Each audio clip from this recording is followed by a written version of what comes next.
aula de língua portuguesa. Eu sou o professor Rodrigo e estou aqui novamente trazendo mais conhecimentos para você que está aí na sua casa. Para a aula de hoje, nós vamos precisar dos materiais de sempre: caderno ou a folha de anotação, lápis, borracha, apontador, o material de costume. Mas para hoje nós vamos precisar também de um dicionário.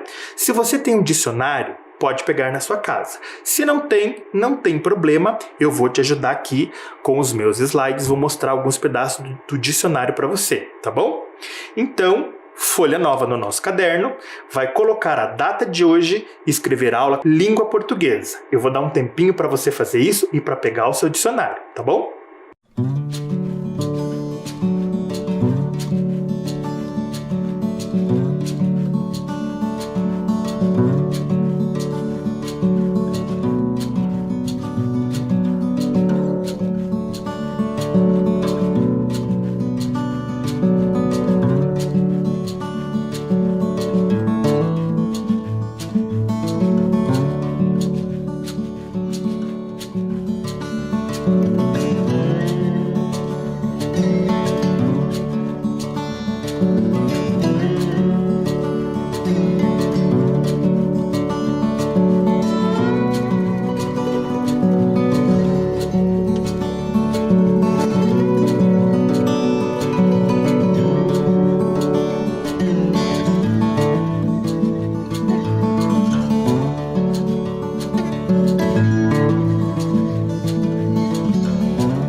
Tudo devidamente organizado?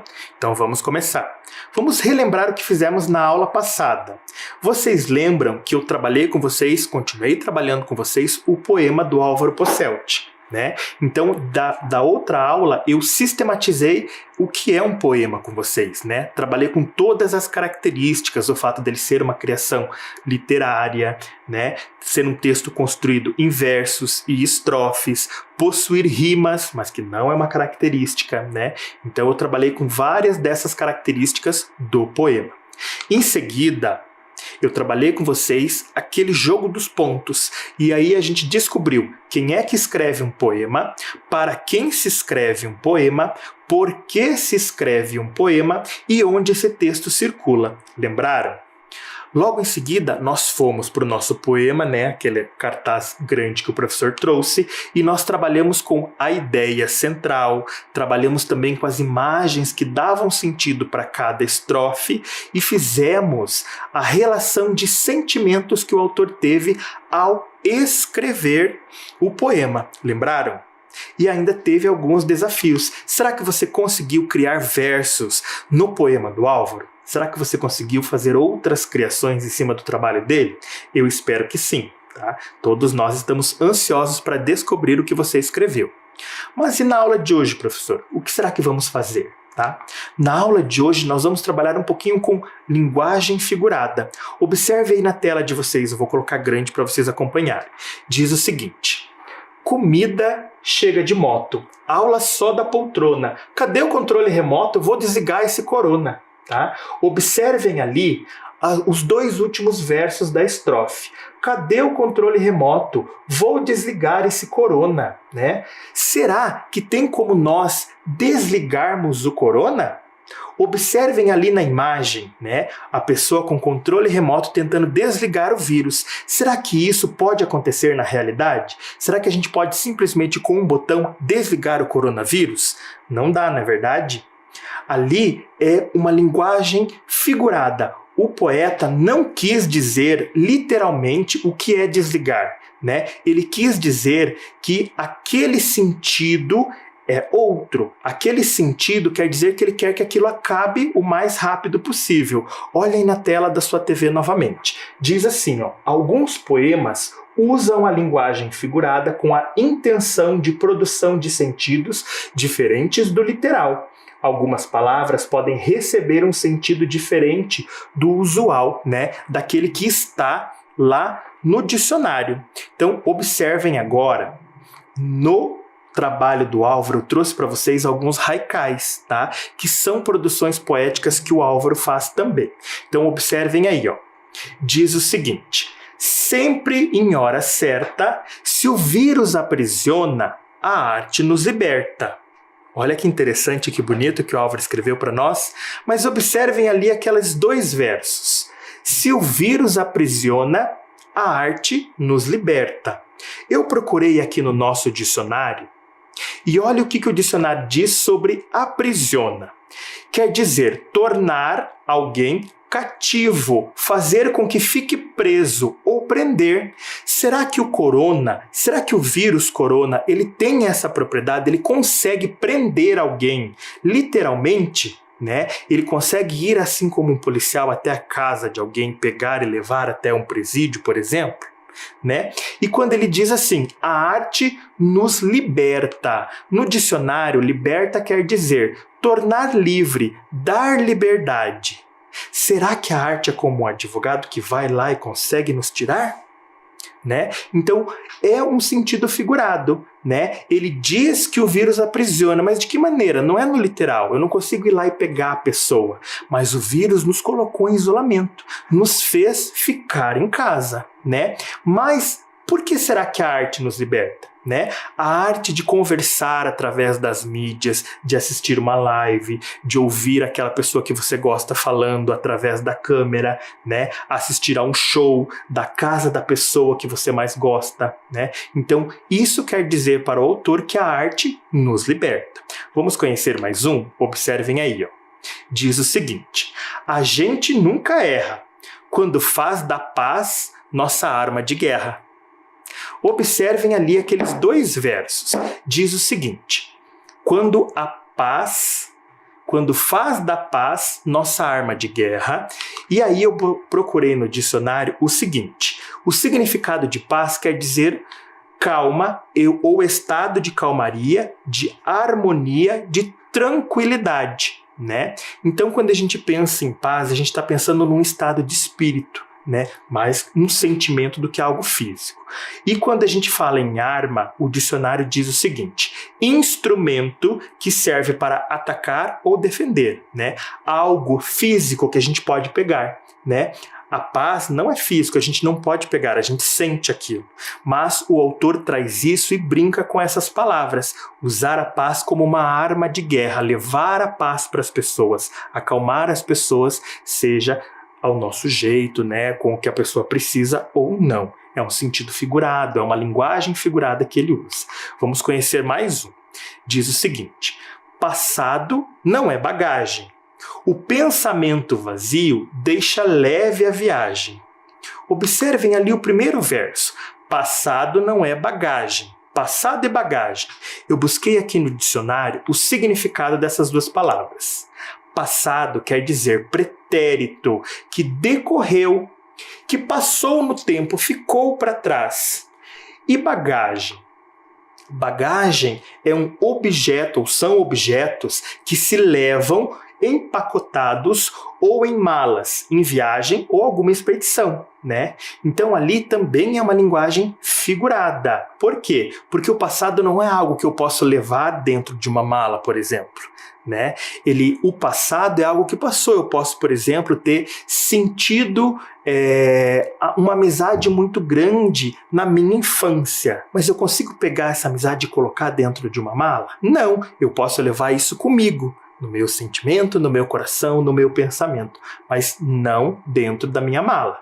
Então, o poeta brinca muito com esses sentidos figurados, sentidos literais, né? Literais é aquilo que o dicionário nos traz, aquilo que é usual, certo? Aí, a gente vai falar um pouquinho dessa diferença entre esse sentido figurado e sentido próprio. Acompanhem aí na tela para vocês lerem comigo. A linguagem com sentido figurado é utilizada em poemas, canções e outros textos em que se queira dar às palavras um sentido diferente do que elas têm. Mas onde encontramos os diferentes sentidos próprios, literais, reais que uma palavra pode ter? Será que você sabe onde nós encontramos o sentido real dessas palavras? Será que elas estão organizadas em um lugar? Vocês já sabem a resposta, né? Elas estão em um dicionário, tá? E hoje nós vamos aprender um pouquinho a usar esse dicionário, tudo bem? Eu tenho certeza que você conhece um dicionário, já viu na biblioteca da escola, muitas pessoas têm em casa, mas você já teve curiosidade de saber de quem foi essa ideia, de onde surgiu essa ideia de organizar um livro, um local para colocar todas as palavras e os seus significados? Olha aí na tela da sua TV, eu vou colocar para vocês vários dicionários, tá? Esses são os dicionários da língua portuguesa, mas o dicionário, ele é muito antigo, ele vem em 2.600 anos antes de Cristo, numa região chamada Mesopotâmia, onde hoje é o Iraque, lá no continente asiático. Naquela época, algumas pessoas começaram a organizar alguns sentidos, significados de símbolos, de divindades, então organizavam em locais para que posteriormente a gente pudesse conhecer um pouquinho da cultura daquele país, certo? Depois do nascimento de Cristo, já no século I, os gregos também começaram a organizar o seu vocabulário, tá? Então eles organizavam principalmente palavras que explicassem um pouquinho sobre a sua cultura, um pouquinho sobre a sua literatura, tá? E com o decorrer do tempo, tudo isso foi melhorando, até termos aqui o nosso dicionário, tá? Então eu trouxe esse meu, bem grande, vocês podem ver que ele tem muitas palavras, né? E hoje a gente vai aprender a usar esse dicionário, tá bom? Agora nós vamos aprender a usar um dicionário, tá? Para quem ainda não sabe usar um dicionário, eu vou ensinar como que ele está organizado. Então, o que que eu fiz? Eu fiz uma foto de uma página do meu dicionário, escrevi uma foto, escolhi uma página e tirei uma foto. Observem o seguinte, eu já deixei algumas demarcações para a gente analisar. Então, bem aqui no canto superior esquerdo, vocês estão olhando aí, tem as letras EST. O que significa isso? Significa que em toda essa página do dicionário, todas as palavrinhas começam com EST, né?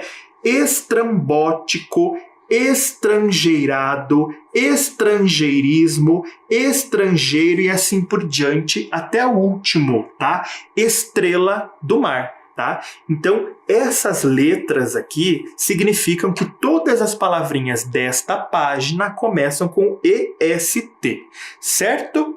Se tivesse mais palavrinhas com, por exemplo, ESV, estaria aqui embaixo ESV também, mas nessa página só EST, tudo bem?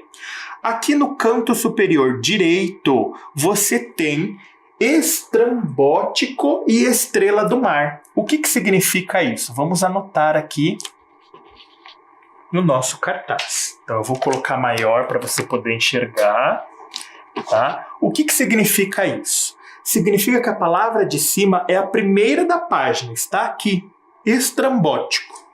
E a palavra de baixo é a última da página. Estrela do mar está aqui embaixo, tá bom? Então, esse daqui significa as letras iniciais de todas as palavras da página. E nesse canto aqui, eu tenho a primeira e a última palavrinha desta página, tá? Mas vamos analisar o que significa cada um deles. Então, a primeira é estrambótico. O que será que significa? Vamos colocar aqui maior para você conseguir enxergar aí na sua casa. Ele está organizado dessa forma aqui, certo? Então, eu tenho o nome dele, da palavrinha, né? Separado por sílabas. Eu tenho algumas abreviaturas no meio, certo? E eu tenho também os significados. Então, primeiro significado está aqui, o segundo significado está aqui. E tem alguns complementos, tá? Que a gente vai aprender. Mas, no próprio dicionário, observem aqui, ó, no meu, ele já tem a seção com a lista de todas essas abreviaturas, tá? Que no dicionário eles chamam de reduções, certo? Mas o que quer dizer estrambótico, professor? Então vamos lá, vamos analisar. Estrambótico. Em vermelho e itálico está escrito ADJ, que significa que ele é um adjetivo, tá? E aqui tem INFRM, que quer dizer informal. O primeiro significado quer dizer diferente em todos os sentidos, excêntrico, tá? Que pode ser também habitual, certo? Número 2, que causa certa repugnância ou aversão, algo que seja ridículo. Daí aqui tem um exemplo aqui entre esses símbolos, tá bom? Roupa, por exemplo, pode ser estrambótica, pode ser ridícula, né? E daí aqui ele tem também um sinalzinho gráfico aqui para estrambotismo. A gente pode também buscar no dicionário um significado semelhante, estrambótico e estrambotismo, tá? Mas estrambotismo tem um S e o M na frente, que quer dizer substantivo masculino, certo? E lá embaixo nós temos aqui estrela do mar. O que quer dizer estrela do mar, professor? Vamos analisar. Então eu tenho também lá, ó, estrela, hífen do, hífen mar. Então ele está separado por sílabas e ele tem aqui dentro do colchete uma outra abreviatura, uma outra redução. Tem o P e o L, ou seja, é um exemplo de como se escreve esta palavra, né, no plural. Estrelas do mar, certo? Aí tem o S e o F, que é um substantivo feminino, e daí tem o significado: animal marinho em forma de estrela, predador de animais invertebrados e peixes, tá? Então você vai perceber que tem alguns que têm mais de um significado, outros que têm apenas um significado, certo? Alguns são adjetivos informais, outros são substantivos femininos, podem ser substantivos masculinos, ele pode ser formal ou não, tá? Tudo vai depender da sua pesquisa aqui no dicionário, tudo bem? Mas será que é só eu saber como usar a organização da página do dicionário? Tem uma outra regra que eu tenho que saber também, certo? Então olha lá. Eu vou trazer o exemplo aqui, ó, da palavra abajur e agachar. As duas palavras estão no dicionário, não estão? As duas começam com A. Elas podem estar na mesma página. Como que eu faço para saber o que vem antes e o que vem depois? Eu preciso seguir a ordem alfabética, certo? Mas as duas palavrinhas começam com a letra A. Então, eu vou olhar a segunda letrinha de cada palavra. Na palavra abajur, a segunda letra é a B. Na palavra agachar, a segunda letra é a G. Qual vem antes? A B ou a G no nosso alfabeto? Tá? Então, aqui está correto. Abajur vem antes de agachar, certo? Então, Quando eu tenho essa possibilidade de já encontrar essa diferença na segunda letra, eu sei que abajur vem muito antes, agachar vem bem depois, tá bom? Mas nós temos outras situações também. Observem aqui comigo. Eu vou tirar, então, abajur e vou tirar agachar e vou colocar geladeira e vou colocar gestante. E nós vamos analisar, tá? Agora estamos lá na letra G no nosso dicionário. G começa gestante, geladeira. Aqui eu não consigo ver a diferenciação, então eu vou para a segunda letra. Gestante também a segunda é E. E geladeira também é E. Então eu vou ter que ir além e olhar a terceira letra.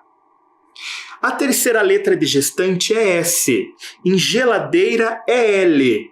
No dicionário, o que vem antes? Será que é o S ou será que é o L? Você já sabe, né? O L vem antes, então aqui está invertido. O que eu vou fazer? Vou trocar de lugar. Porque eu sei que no meu dicionário, gestante vai vir depois de geladeira. Então, nesse caso, eu não pude observar apenas a primeira nem a segunda. Eu tive que chegar até a terceira letra para descobrir quem que vem antes, geladeira ou gestante. Eu vou fazer mais uma vez com vocês, antes de nós irmos para uma atividade bem interessante. Eu quero ver se você aprendeu a usar o dicionário. Vamos lá. Sapateira e sapato. Eu vou colocar sapato em cima porque a palavra é menor, tá? Mas nós vamos analisar, porque não estou percebendo o tamanho da palavra, e sim a ordem alfabética. Então eu começo pela primeira letra. Sapato e sapateira começam com a mesma letra, S. Vou para a segunda. Sapato e sapateira também têm a mesma letra, então preciso analisar a terceira. P também é a mesma letra. Professor, vou ter que ir a mais uma letra para frente? Vou, tá? Então aqui eu tenho o A. S-A-P-A, S-A-P-A. E agora, professor? Vamos mais uma? Vamos mais uma. Então, olha lá. Chegamos no T, que também é a mesma letra. Então, eu terei que ir mais uma letra para frente. A última de sapato é o O. Aqui, depois do T, é o E. O que vem antes no nosso dicionário? O O ou o E? Essa é fácil, né? O O vem depois da letra E. O E está bem ali no início do nosso alfabeto. Então, sapateira vai aparecer no dicionário antes da palavra sapato, tá? Lembra que eu falei que não é o tamanho que diz, mas a ordem alfabética? Então eu tive que ir até a letra E, até a sexta letra da palavra para descobrir, tá, qual é a ordem. Você entendeu? Gostou de analisar a ordem alfabética das palavrinhas? Vamos fazer uma atividade agora. Agora que a gente aprendeu um pouquinho mais sobre o uso do dicionário, tá? Isso é muito importante. Sempre que a gente não souber o significado de uma palavra, nós vamos recorrer ao dicionário, tá bom? Então vamos retomar alguma coisa? Olha aí na sua tela da TV. Então, de novo, aquela atividade que a gente acabou de fazer aqui na prática, então tem lá, né, todos os elementos que eu trabalhei, e é importante vocês saberem ali, tá, as abreviaturas que sempre vão aparecer no dicionário. Então, adjetivo, substantivo masculino, pode ser numeral, singular, plural. Então, sempre fique atento a isso e busque no próprio dicionário para que você não fique perdido, certo? Combinado? Sempre vai ter uma seção no seu dicionário falando sobre essas abreviaturas, essas reduções, tá? Agora eu quero saber se você entendeu principalmente a parte da ordem alfabética. Vamos fazer uma atividade bem interessante. Observem aí na tela da TV a palavra que está fora da caixinha, estrangeiro, tá? A palavra estrangeiro, ela precisa ser encaixada na ordem correta, na ordem alfabética, certo? Então tem ali estrangeirado, estrangeirismo, estrangular. Será que estrangeiro vem antes de estrangeirado? Ou vem depois de estrangeirado e antes de estrangeirismo? Ou vem depois de estrangeirismo e antes de estrangular, tá? Observe aí a ordem alfabética e coloque a palavra estrangeiro no local certo, tá? Eu vou dar um tempinho para você.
E aí? Será que você conseguiu encaixar a palavra estrangeiro na nossa lista? Observe aí uma fotinha pequenininha do nosso dicionário. A palavra estrangeiro aparece logo embaixo de estrangeirismo, tá? Então ela vai entrar exatamente aqui. Será que você acertou? Vamos fazer mais uma vez para que você possa treinar a ordem alfabética de acordo com o dicionário. Observe agora a nossa caixinha. Tem a palavra estreia, estreitar, estrela, estrela de Davi e estrelado. O que nós vamos encaixar? As palavras estrela d'alva e estreito. Tá? Então agora são duas palavrinhas para você encaixar, certo? Observem bem como nós fizemos aqui no Flip, para que vocês possam encaixar corretamente. Mais um tempinho para vocês.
Vamos corrigir? Então, olha lá, mais uma fotinha do nosso dicionário. Ali estão aparecendo todas as palavrinhas conforme eu mostrei na foto bem ampliada para vocês. Observem bem aqui, ó, está estreito, logo abaixo de estreitar. Apareceu aí? Muito bem. E onde que está a estrela d'alva? Bem aqui, ó, acima de estrela de Davi. Então, vai ficar desse jeito a nossa lista. Estreia, estreitar, estreito, estrela, estrela d'alva, estrela de Davi e estrelado. Legal essa atividade, né? Muito bem. Vamos conhecer um pouquinho sobre verbete. Observem aí na tela de vocês, eu vou colocar para vocês acompanharem a leitura, tá? Verbete é a palavra ou entrada do dicionário. Cada uma das palavras listadas num dicionário, enciclopédia ou glossário é um conjunto de significações e explicações referentes a essas palavras, tá? Então, cada palavra que está listada no dicionário, nós chamamos ela de verbete, certo? Agora, vamos analisar mais um pouquinho o nosso dicionário. Acompanhe aí na tela de vocês. Eu vou colocar em tela cheia para vocês verem, tá? Eu tenho aí 2 pedaços, 2 colagens de dicionário diferentes. Observem como na primeira imagem ali, ó, cada significado da palavra cativar está separada por um número. Aqui embaixo, na palavra coragem, os significados estão separados por um ponto, certo? Observe também, ó, aí onde eu coloquei em verde, que são exemplos que o autor do dicionário coloca para cada significado. Por exemplo, lá no significado número 1, cativar quer dizer tornar-se cativo, prender-se, física ou moralmente, sujeitar-se. Aí vem o exemplo. Os primeiros exploradores do Brasil cativaram índios e animais. Pretendia cativar a fé, a razão, né? Cativou-se a influência do mestre. E assim vem outros exemplos também, sempre dentro daqueles símbolos ali de maior e menor, tá? Uma outra coisa interessante são as abreviaturas que eu já mostrei, que mostram as características dessas palavras. Por exemplo, SF quer dizer que a palavra coragem é um substantivo feminino. Logo à frente mostra como ela foi separada em sílabas e mostra que ela veio do latim coragem, certo? Então, essas são algumas das características que os dicionários trazem, tá? E isso depende muito de autor para autor, beleza? Agora, vamos analisar algumas palavras do poema que lemos, certo? Acompanhe comigo novamente a leitura do poema, aí em tela cheia para vocês acompanharem. Lá na primeira estrofe diz o seguinte: diante da pandemia, vivemos um novo. Será que o gato ainda mia e a galinha bota ovo? Observem que pandemia está destacado em vermelho. Observaram? Pandemia se remete ao verso abaixo. Vivemos um novo por causa da pandemia. Mas afinal, o que é uma pandemia, professor Rodrigo? Vamos analisar algumas manchetes. Observem aí na tela de vocês, tá? Diz o seguinte na manchete: pandemia pode levar 132 milhões de pessoas à fome em 2020, estima a ONU, a Organização das Nações Unidas, tá? Uma outra manchete diz o seguinte: inadimplência por desemprego até 12 vezes maior na pandemia, tá? Então a pandemia é um assunto muito corriqueiro nos nossos dias de hoje, né? A gente fala sobre pandemia o tempo inteiro, né? Mas o que realmente quer dizer pandemia? Será que existe esse termo aqui no dicionário? Vamos descobrir. Então vocês estão vendo aí o recorte do meu dicionário e ele começa com a palavra pandeireta. Logo em seguida vem pandeirista, depois pandeiro, pandeló, e lá embaixo está a palavra pandemia, que é o que a gente queria, né? Então ele começa assim, ó, pandemia. A abreviatura SF, que quer dizer um substantivo feminino, e tem um ano ali, ó, 1873. Foi por volta de 1873 que essa palavra foi colocada no dicionário. E aí tem ali uma abreviatura em letra maiúscula, MED, que quer dizer uma redução para a palavra medicina.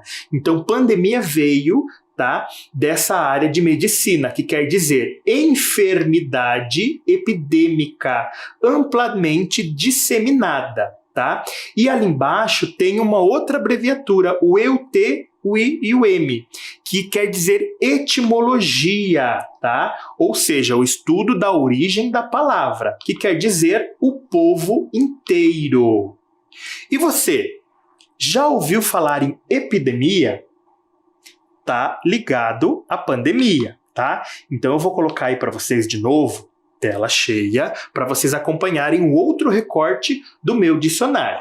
Começa lá, ó, nós vamos procurar agora epidemia. Começa em epicurista, epidemia já aparece em segundo lugar, tá? Então tem toda aquela análise de abreviatura, ali por volta de 1521 a 1558, essa palavra foi estudada, e temos 4 significados, tá? Então, número 1, também da medicina, doença de caráter transitório que ataca simultaneamente grande número de indivíduos em uma determinada localidade. Número 2, também da medicina, surto periódico de uma doença infecciosa em uma dada população e ou região, tá? Ali tem um exemplo entre os sinais de maior e menor, né? Exemplo, por exemplo, então, cachumba.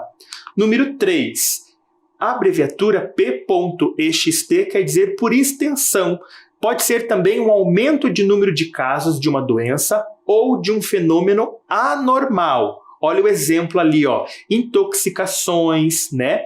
O número 4, também por extensão, mas agora tem uma outra abreviatura, FIG, que quer dizer por extensão figurada, tá? Pode ser também uma generalização rápida e ampla de um modismo, certo? Então, epidemia cabe melhor o número 2, surto periódico de uma doença infecciosa em dada população, tá?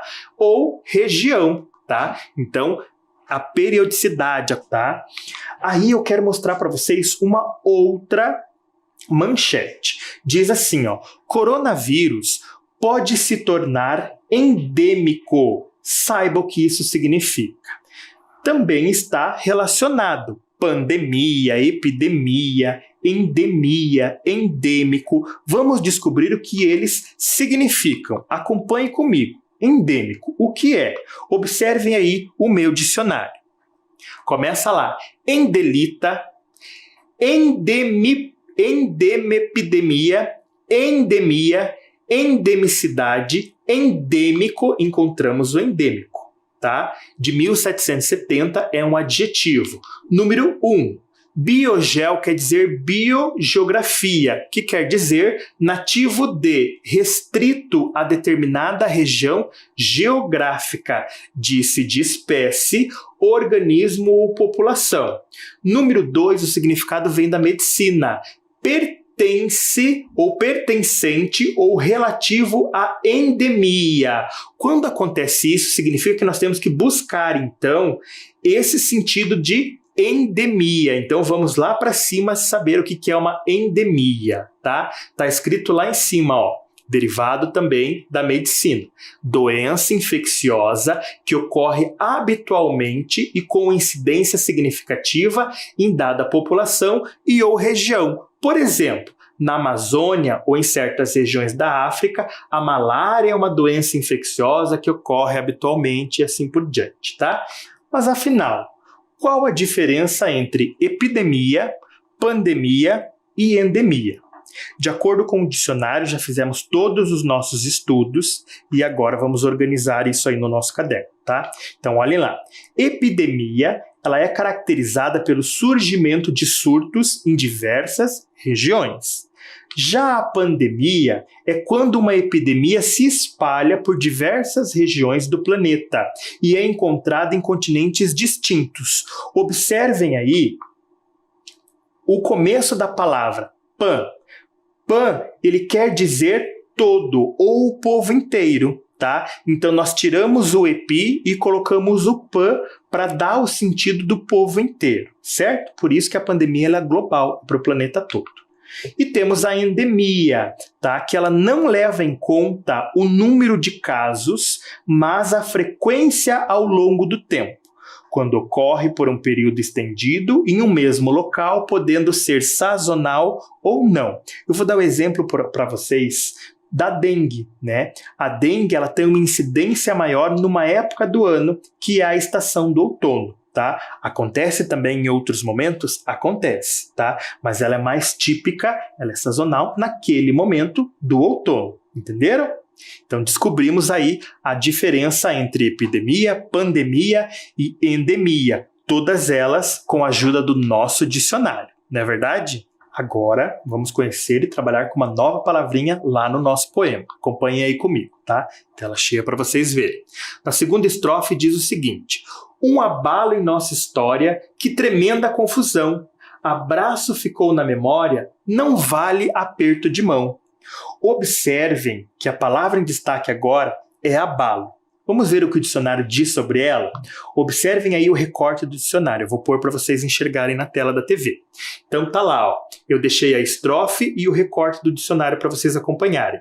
Abalo já é a primeira palavra que aparece. E perceba que ele tem várias definições. Então a gente sabe que ele é um substantivo masculino, que ele começou a ser estudado e apareceu no dicionário por volta de 1537. Tá?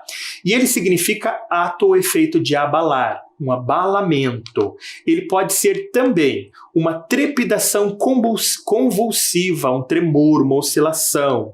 Número 2, um sentido figurado. Ele pode ser grande perturbação ou agitação. Número 3, também um sentido figurado, perturbação emocional, choque, comoção. Número 4, pode ser uma partida apressada, atabalhoada, abalada. Número 5, perturbação funcional de um órgão, ataque. Número 3, olha a abreviatura em letra caixa alta FIS, é um termo que vem da física. Deslocamento pulsátil que ocorre em qualquer sistema mecânico, tá? Número 7, técnica de pescar em que se utiliza rede de tresmalho em forma circular, tá?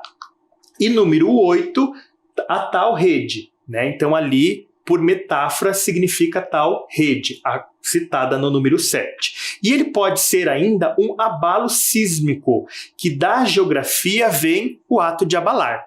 Agora eu pergunto para vocês, qual das definições se encaixa melhor no poema? 1, 2, 3, 4, 5 ou 6? Ou 7 ou 8? Tá? Então, leia lá rapidinho a nossa estrofe e veja qual das definições cabe melhor para o abalo.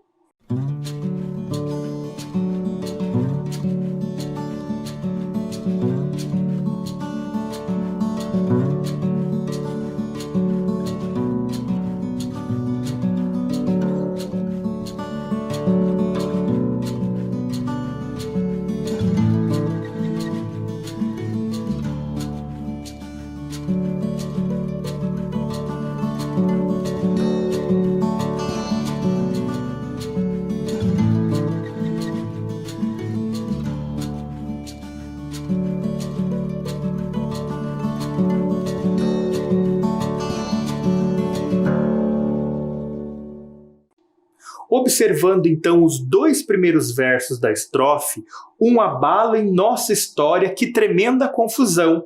O que melhor se encaixa é o número 3, é uma linguagem figurada, né? Quer dizer perturbação emocional, choque ou uma comoção. Foi isso que a pandemia nos trouxe. E agora chegou aquele momento que todo mundo está esperando.